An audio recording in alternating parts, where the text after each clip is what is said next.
Hello.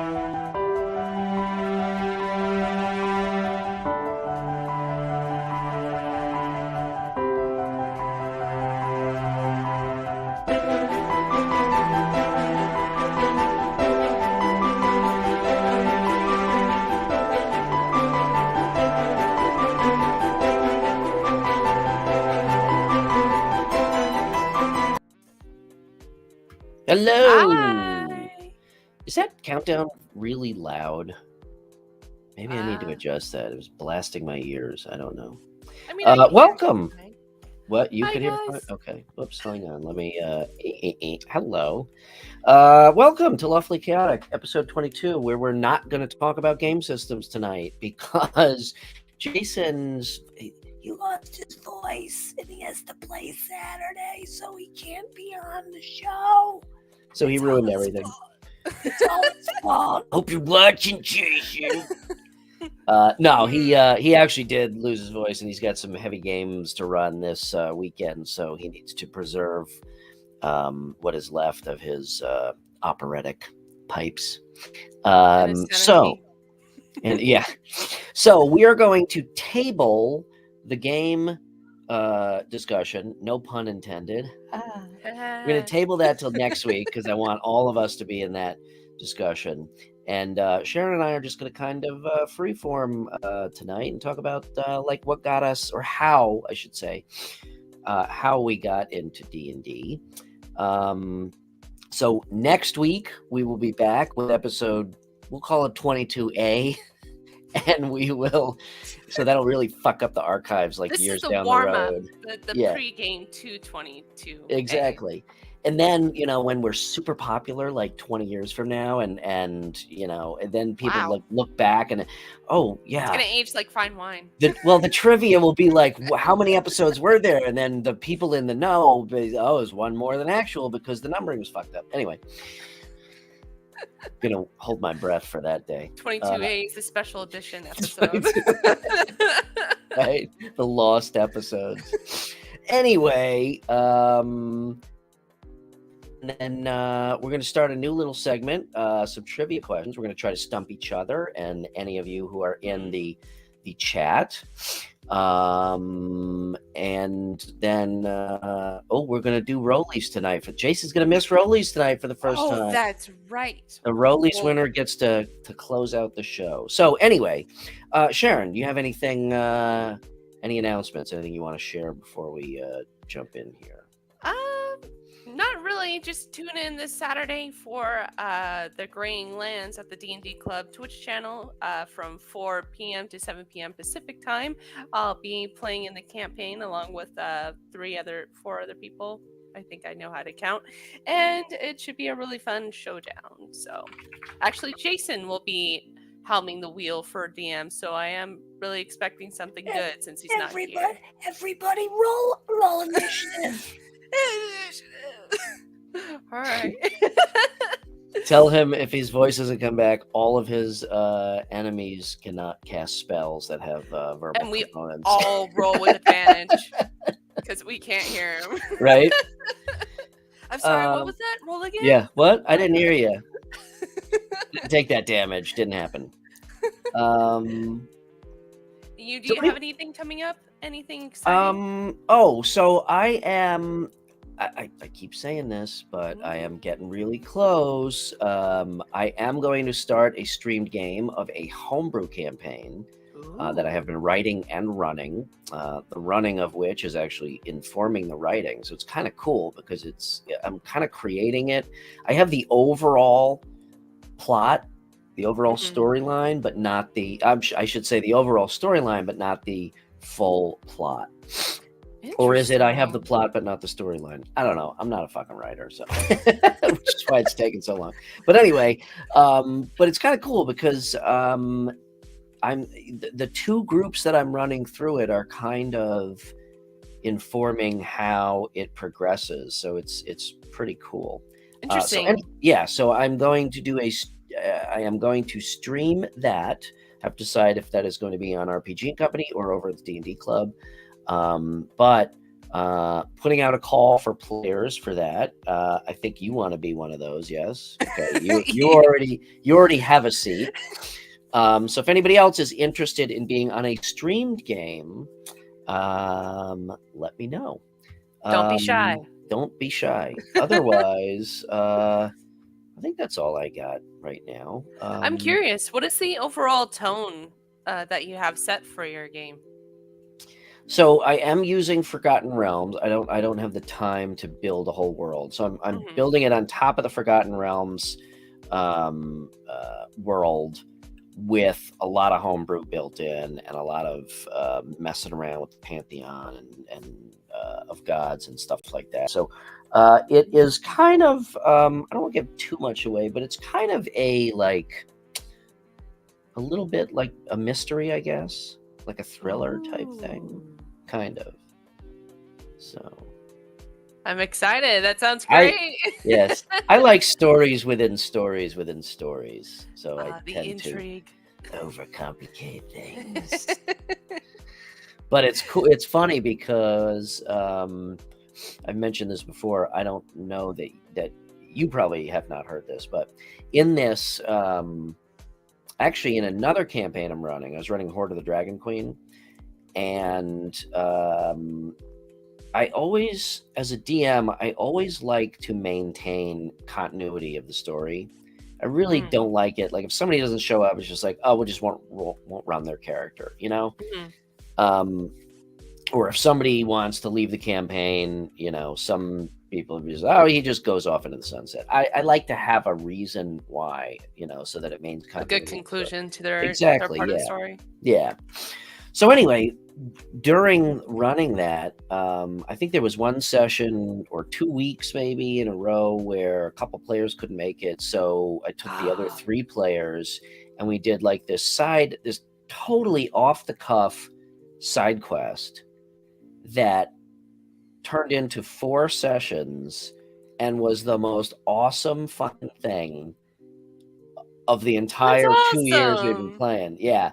So I took that and kind of slotted that into my homebrew because it That's totally cool. fit it was really awesome, and it was just magic the way it was completely unplanned, and because of the players' choices, it just became this totally awesome story arc. That's And awesome. yeah, and introduced a couple returning narrative player characters, which was very cool. So That's awesome. I like how yeah, like out of an unfortunate circumstance came out something even like far greater than what you anticipated. That's awesome. yeah. So much so that at one point, this same group, one of the guys was only he recently had a baby. Well, not recently. It was like he had a baby like a year ago. But Mhm. at the time, he's like, I can't do every week. I can do every other week. So we Mhm. took the odd week minus him, and that's when I started running these guys through the homebrew.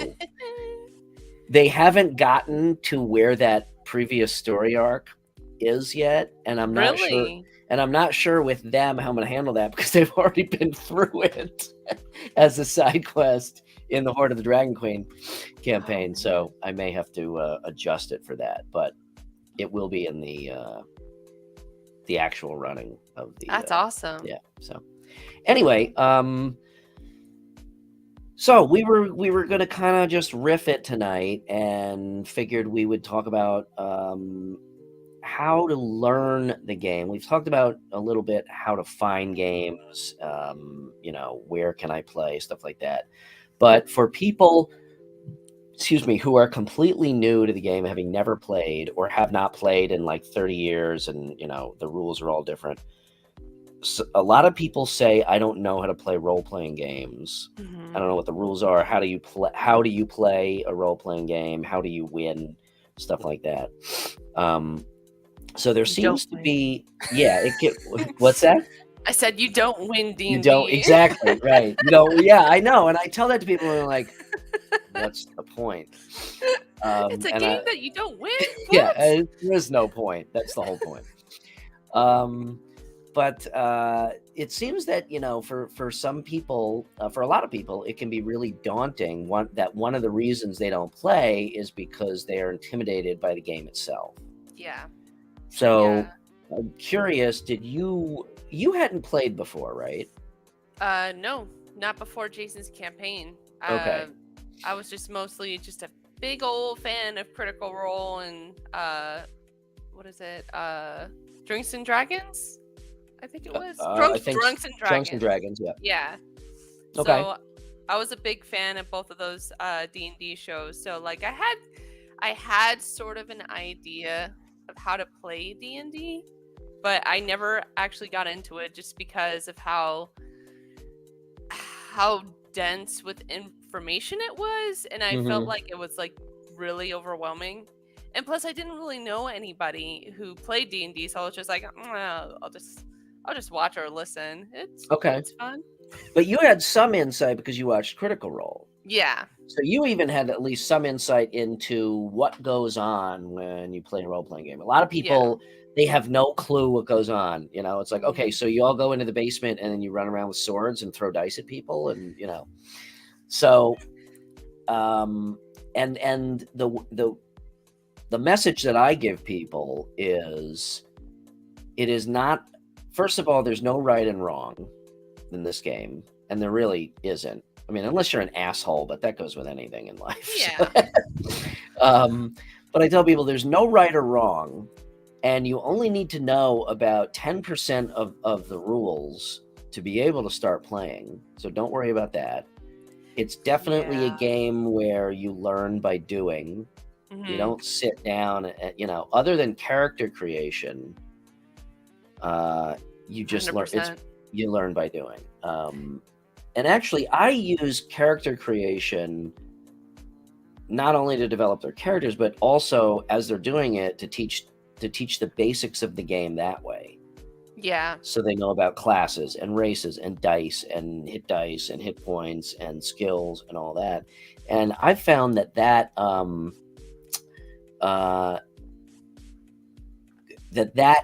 serves as a good enough base for people to be able to at least sit down and start playing, with some help. Yeah, I totally agree with that.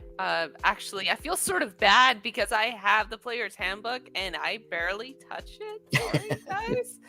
But I actually did learn a lot more about D&D through character creation and also just playing it, especially with like players that are like so sweet, like my peeps at the table. They were very nice and knowledgeable about the game, but yeah, there's even like some narrative guides that you can use for like your character stats too, which I thought was really interesting. I never really thought about that, but yeah, I think to like really hook people into D&D, I think it's more just like telling them about a story that you create. Yeah, I would agree. I think that's really the hook. I don't think you should like tell people like, oh, well, you have to use this amount of stats. This is the dice that you use. I mean, although the dice are really pretty, guys, if you look. But no, I think that's a good point. I mean, I can remember so many stories as kids of us. I mean, every weekend at my buddy's house, when we were in high school, we would have a sleepover and play role-playing games. And, oh my God, I've got an unlimited number of stories of us, acting like idiots till 5 o'clock in the morning. Our parents thought we were ridiculous, but it's those stories like, that we still tell every once in a while. And I think that's a very good point. That's a really good way to kind of get people interested in the game. Is it's not about the rules. It's about the stories that you develop and create. Yeah, and like, man, it's so cool when like you have like these really cool encounters or just really good role-playing sessions, and they're like highlight reels for your game, for Exactly. D&D. So like, when you tell your friends like, oh, I fought this dragon and then like a boat came out of nowhere and then there was like fireballs everywhere, like you get hooked into it because you felt like you're a part of the story and you're like emulating that sort of effect to people. just like when people talk about Lord of the Rings or Star Wars, they talk about the action of like the highlights of what happened in those movies Yep. because it had such a big impact. And I think that's a good way to really convey D&D to other people, because it's one thing to be like, oh, here's a book, here's some sheets, but it's another to be like, oh, well, let me tell you what happened in my campaign, or oh, here's a highlight clip from Critical Role. Like, they do an amazing job of creating atmosphere in a scene. It's so cool. Yeah. Yeah, no, and I think you hit the nail on the head. It's like, I mean, it's basically, this is really cool, just give it a try. Stop, Yeah. stop, don't overthink it. And that's the exact conversation I had with my wife when I got her into it in 2020 when we started doing D&D. Because there was nothing else to do during COVID. But this is like so far out of her wheelhouse in every way. But we got a bunch of us together, a bunch of other parents from my son's school, and we did Friday night games. And only one of them had ever played, and that was like 30 years ago. Wow. Yeah, so everybody was pretty new. And it was awesome. It was really awesome. Yeah. So it was a lot of fun. So did you find any specific, like, what did you find really difficult or challenging in terms of like the mechanics or rules or concepts of the game when you started? It's or did you intimidating at all? in general. Like, even just for like building my character, I didn't know what the fuck to roll for stats. I was like, what am I doing with these numbers? What does that mean? Like, did Jason help you create this character, or were you just no. like, oh, so you were on your own? Yeah. Well, there was like What a was the little bit of character you guidance. created? Well, it's the lovely druid Mayra. Okay, In the Greenlands campaign. gotcha. She's my very Okay. first. So that is the current one that you're playing. Yeah, she's Okay. my very first player character, and I love her. And yeah, oh, the stats. I mean, I had so much fun creating like the backstory and her personality traits and people she knows and stuff like that, because I love writing in general. Yeah.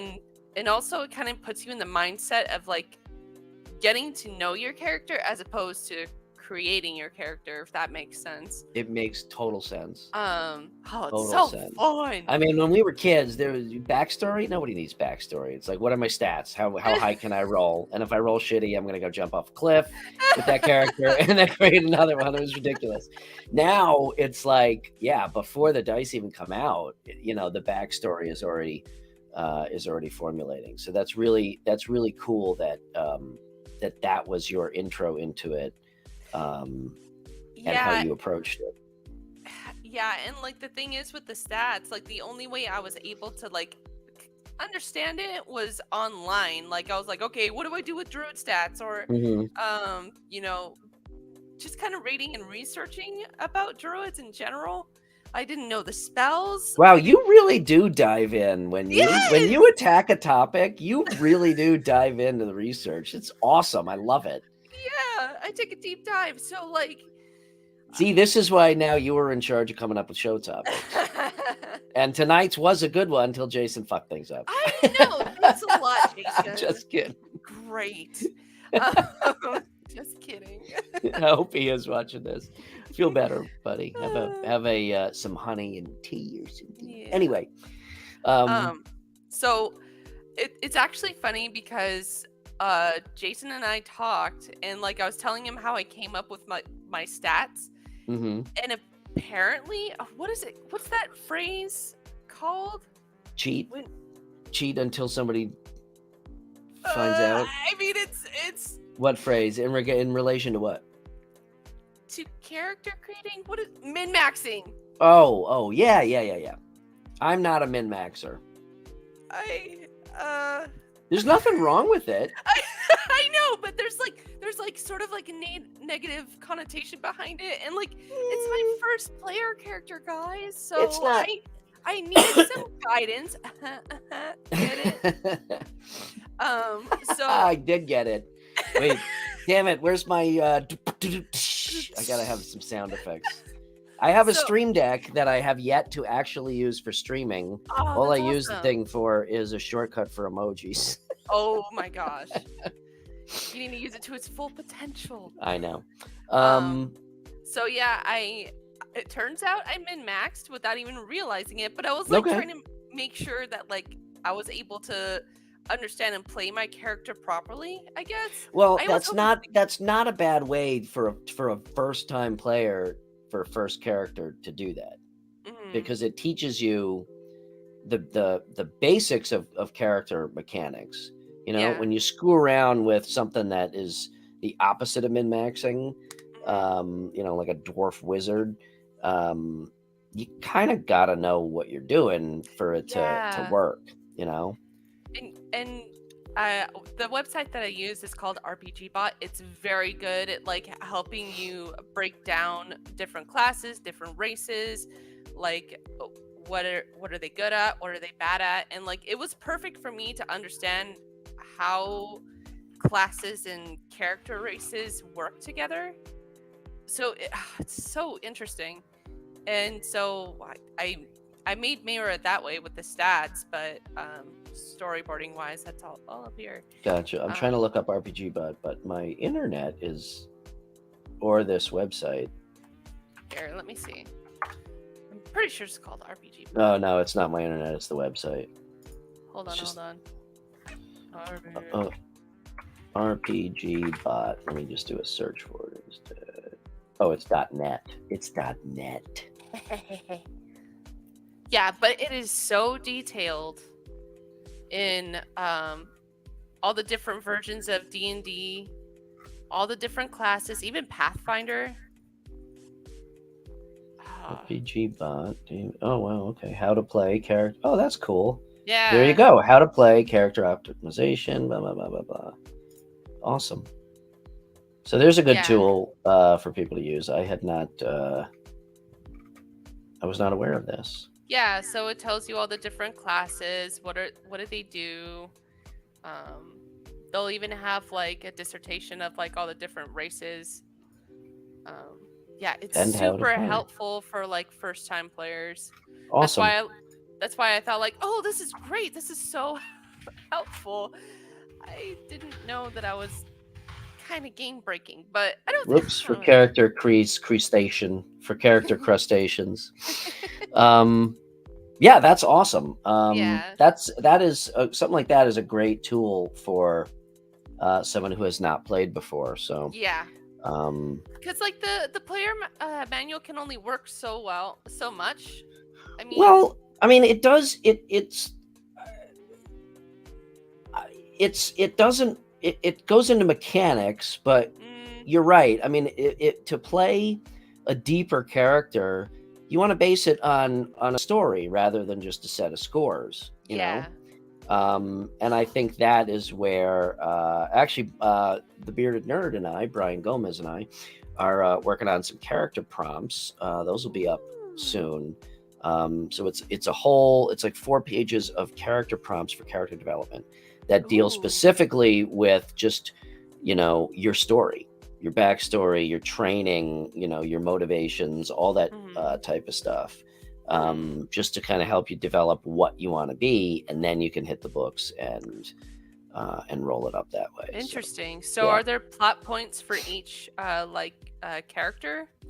Uh, For example, like no, no, no, no. It is totally agnostic. So it's more like, what was your childhood like? And then mhm. there's like 20, and you could use it as guidelines, or you Mhm. could randomize and actually roll if you really just wanted to leave it to fate. You know, like 20 um, descriptions underneath that. Interesting. What was your training like? Mm. What was your early adventuring life like? What are your motivations? What stuff like that? You know, the player's handbook touches on that stuff, but this goes into a lot more detail, and I think it helps funnel Yeah. into, you know. Um, And it's funny because I've never created a character like that, completely random, and seen Yeah, what I that has to got. be interesting. Yeah, now that I'm actually thinking about it, I might want to try that, and end up with like a gnome barbarian slash bard or something like that. Um, Oh, that's amazing. yeah. Um, I don't, Yes. it's been so long. When I started playing, we just taught ourselves because it was way the hell back. Actually, I think, like most people, before the advent of the internet, it was like, what friends do I know that play, and they Right. teach me, So we kind of muddled through it together. My friends that I started playing with way back in early junior high had already been playing when I met them, so they taught me how to play. So, was D&D back then more prevalent? Like a lot of people were playing it, or no? No, Really? no, it was Well, less I so. mean, It was was this during the Satanic Panic or that was one of after? my trivia questions. Yes, it was basically. But I mean, most like my parents didn't care. None of our parents gave a shit about that. That was all. Right. That was all rhetoric. But it was not prevalent. It was very much a game for nerds, and it was like, well, what are we doing Saturday night, on a high school night? We're in our basements playing fucking D&D, That's awesome. So it was much more back in those days, like, oh, we have our group and we don't really, we don't, people know we play, but we don't like advertise that we play type of thing. There was a little bit of like shame to it because it was Really? well, I mean, for some people, because it was like it was Oh yeah. nerdy, Stigma, yeah. But that's not to say that it was like that for everybody, but it was not as prevalent outside of those circles, I would say. Interesting. Like I keep saying with what's going on nowadays, where with Critical Role, and they had fucking billboards up on Sunset Boulevard, and celebrities coming out and saying, "Oh yeah, I used to play," and people who you would never think, like at a parent association meeting, it's like, "Oh yeah, I've been thinking about playing D&D." It blows my mind, and especially the fact that people are getting paid to do this. I mean, Yeah. it truly is mind blowing because none of this stuff we didn't imagine any of this stuff when we were playing it as kids. It was our thing, and it would always be our thing. And to think that it would be where it is now never even entered our minds. Wow. It's night and day practically. It is, yeah. And now it's like, now it's actually cool to play D&D. Now you're like, oh, what do you do? I play D&D. And 9 times out of 10, that person, no matter who they are, it's like, oh, I've always wanted to play. They could be a computer programmer or a bartender or a pro football player, and they're, chances are they're going to be like, I've always wondered, I've wanted to play that. So it's crazy. I wonder, is it because that it's more socially acceptable now that people want to play, or is it because of the positive effects that it has on people? Like, I think both. I think Yeah. both. I think for people that are familiar with the game and have been playing, the positive effect is even stronger. And people that they know that may be dealing with issues where, this could be an outlet, kind of push that aspect of it. So I think that is definitely part of it, big part of it.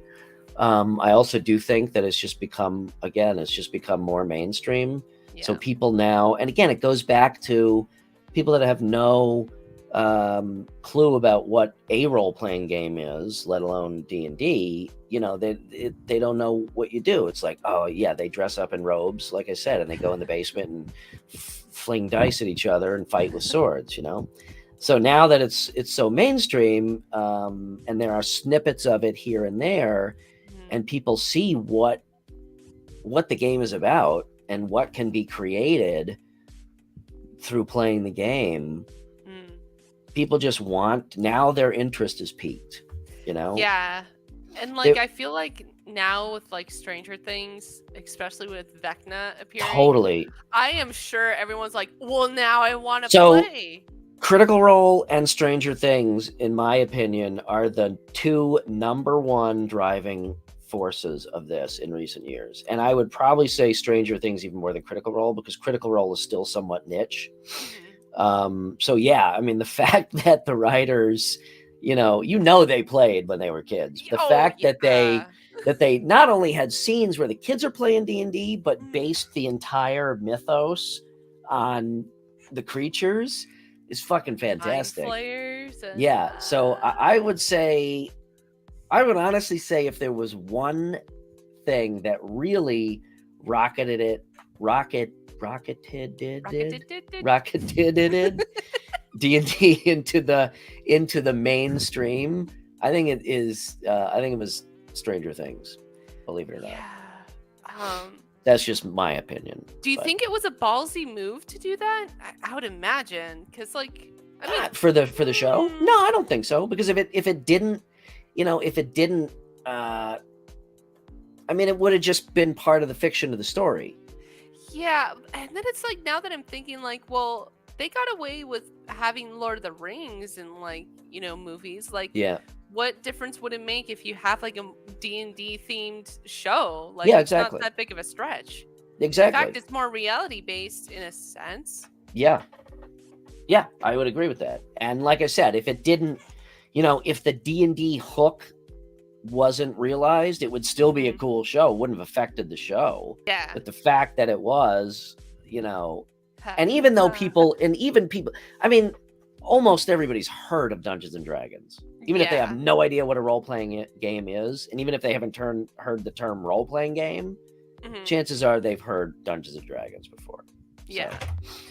So yeah, I think it was great that they did that, and especially with the latest one with Vecna. I mean, good God, talk about going into the lore.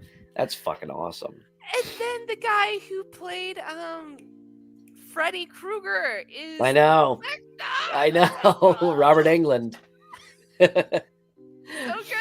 I think they even just got his old makeup and mask out. They didn't really have to change anything. It doesn't look like. And it's such a kicker because they even mentioned Freddy Krueger in the show. I know. They did a really good job of dropping those little Easter eggs. I think it's awesome. You guys are bad breaking the fourth wall like that. Yeah, but it's interesting because I don't think DMs necessarily played as much of a role as educator as they do now because of that, because so many people are coming in, because you can play remote, and because you can just go find a table. It is incumbent upon the DM to teach people like you how to play, and again, back when we were before all this, when we were kids or in earlier days, it wasn't the DM's job to do that. It was like you all figured it out as friends, and then somebody got stuck with running the game because everybody you generally wanted to play. So it's interesting how the role of DM, I think, has changed over the years too, in becoming more of like a mentor and educational mouthpiece than just running the game as a storyteller. Right. Yeah, and you guys have such great love for the game too, so it's like you want to share that experience with other people too. It's definitely become more user friendly nowadays. Like you mentioned, like it's basically you yourself, you're teaching yourself how to play D&D. Good luck. Yeah. But there's so many resources now. So yeah, that's all I got to say about that. Okay, so you got one of my. So anything else on learning? I'm not trying to cut us off, but I have some trivia questions here. I have some trivia questions here. They probably suck, but we were talking about doing a trivia segment, so this will be So you already got the one. What was the concern coined by parents over the negative influence of D&D that was thought to have over kids in the 80s, referred to as the Satanic Panic? All right, here's one. I would open this up to the chat too, but I don't think anyone's in the chat, so just you and me. 20 years from now, they're So, going to be able to answer this. You're gonna win some RPG and Company stickers. Yes. What were the original classes in the original D&D box set? Do you know this? No, but I'm gonna wing it. There was only. I'll give you a hint. There was only 3 of them. 3? Yeah. Fighter Man. Yes. Wizard. Magic user back then. Yeah, and were there female players back then? Even if they were background characters. The archer? Nope. Ah!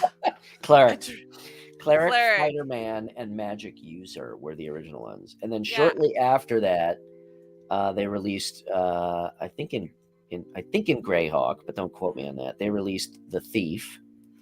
The Rogue was used to be the Thief, and they released Paladin as a subclass of the Fighter Man. Really? Yeah. Interesting.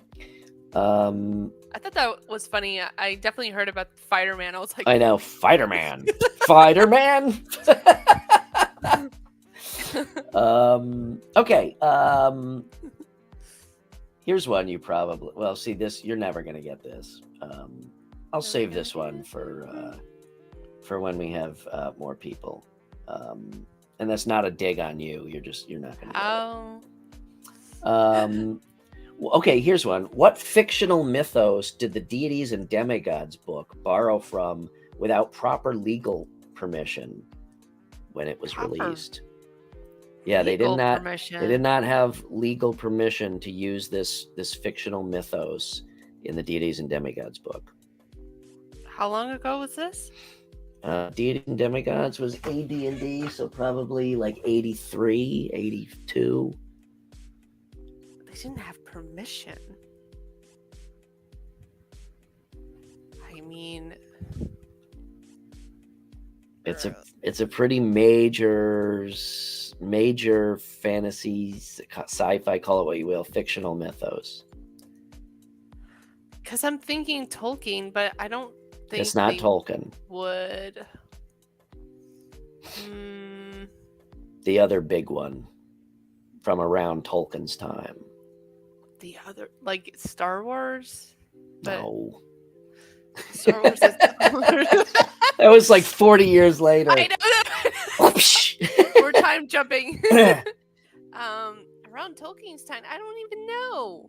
It was H.P. Lovecraft and the Cthulhu mythos. Really? And I didn't know this, and I think I have the book. It's not up there, but I do have the book. It's in the other room. What? That's so cool. Yeah, the Cthulhu gods are in Deities and Demigods, and they did not actually have permission from the H.P. Lovecraft. They didn't even ask? Apparently not. What? So if I ever get caught by WotC for plagiarism or copyright infringement, I should say, I'm going to throw that back in their face. Interesting. All right. Okay, so D&D was originally created to add depth of mechanics to what tabletop miniature war game? Also created by Gary Gygax. I should know this one because I did research on it. This might be on your list for tonight for the game system, Chad. So they first created this game for miniature war games. Not Warhammer. No, that's a completely different. That's Citadel and Games Workshop. Citadel was miniatures. So they created this tabletop miniature war game, and they created D&D as a supplement to that to add depth of mechanics to the characters, and then realized that it stood on its own, and eventually it just completely overshadowed what they created. Oh, I should know this. It's a type of armor. Armor? Warforged? No. No. Chainmail. It was called chainmail. Huh? Yeah. I never heard of that one. Yep. Okay, and the last one, here's an easy one. Name 5 proper noun spells. For example, like spells that are named after their creator.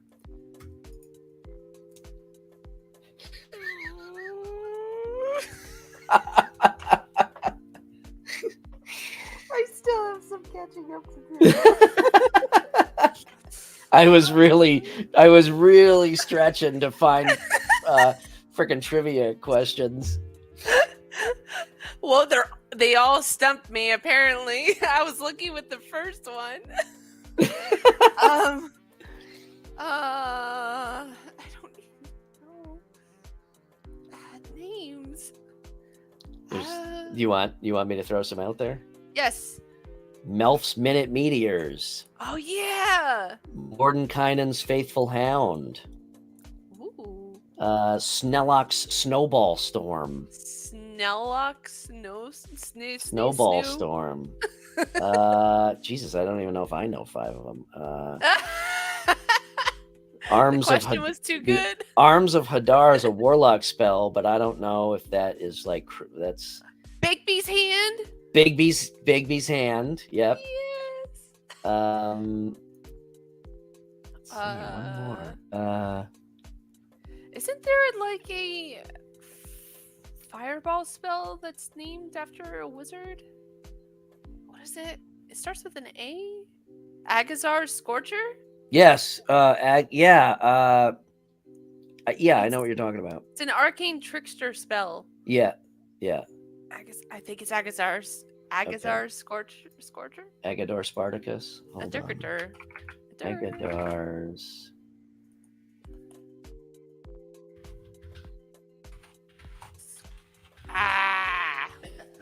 I know it's that. Oh, Scorch. Aganazar's Scorcher. Very That good. was close. Nice. I did not even know that one. Once you said it, I remembered it, but that was awesome. Nice. So there you go. You win some RPG Company sticker. Yeah, I was playing colors. And thanks for joining us, all of you in the chat on those trivia questions. Thank you. Just kidding. Thank you for your input, guys. It really helps. That's pretty much all I got for tonight, unless you got something else. No, this was a fun kickback episode. It was, yeah. We had so much fun without Jason. Too bad. I know. We may have to reassess our roster, HR. Just kidding, Jason. Come back. We miss you. Okay, so you want to do rollies to see who? I wish somebody was watching this. Okay, rollies to see who gets to close out the show. Okay, ready? 1, 2. Oh, Jesus. Dropped it. What'd you get? I got a 17. Shit, 13. You win. All right. Cool.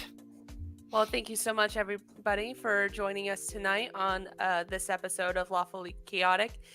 Please be sure to check out our social media accounts over at Instagram, if I know how to point right, at BerryBot, at RPG and Co. And as always, if you stay.